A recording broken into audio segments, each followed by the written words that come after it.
Halsey, let's talk about her new album because, to be honest, I got some stuff to say.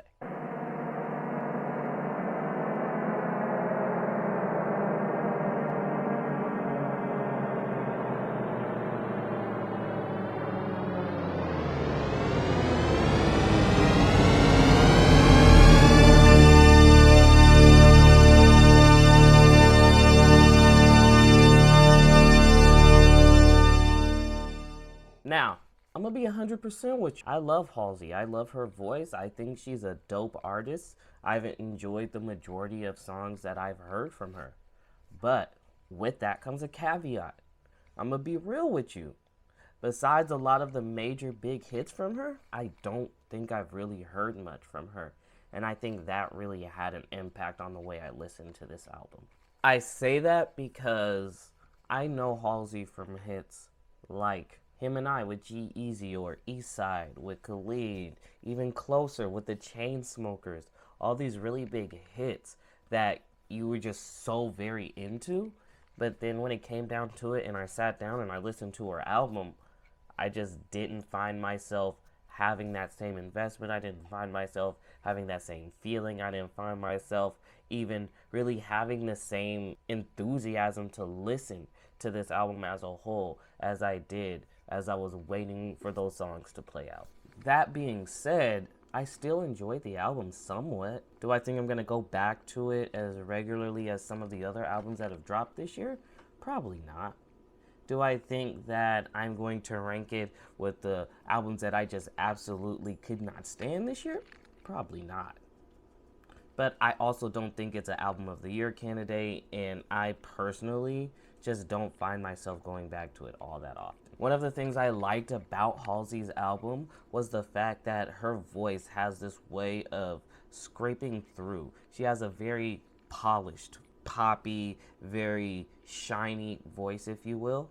And even on the songs where she is portraying anger, where she's giving out all of these emotions, all of these darker, more aggressive emotions, that shiny aspect of her voice still shines through. I say this a lot if you're looking at my reactions, but there's this thing about pop stars where they have this aspect to their voice that draws people in.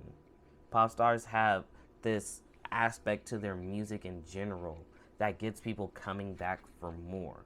And you saw that through and through with Halsey in this album. And I honestly think it's that shinier aspect to her voice that makes songs like 11:21, songs like Lilith, songs like I Am Not a Woman, I'm a God harder to listen to because of the simple fact of these do have darker overtones to them. These songs do have a little bit heavier of a substance of the way she's talking about her emotions, the way she's creating a picture.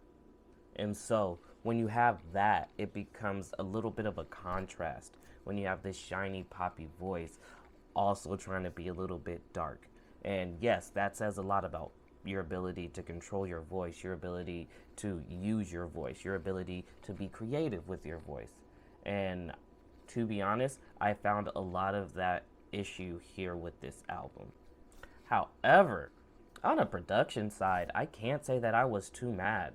I didn't feel like I was listening to the same song over and over. I didn't feel as though it was any sort of just bad production on here.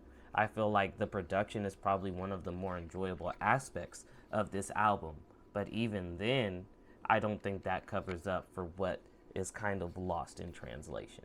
Overall, I'm not the biggest fan. I'm not the biggest lover of this album, but I do have to give it credit where credit is due.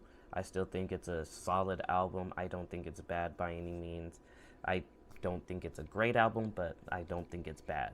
Honestly, I'd probably give this album a solid 6.5. And yeah, that's where I stand on it. I would love to know what you guys think. I would love to know how you guys feel. I would love to know what you guys liked about this album, what you didn't like, if anything, about this album. What were some of your favorite tracks? What were some of your favorite productive elements? Just drop down to the comments. Let's have a conversation. Let's talk about it, all right? Until next time, I'll see y'all later. I'm gone. Peace.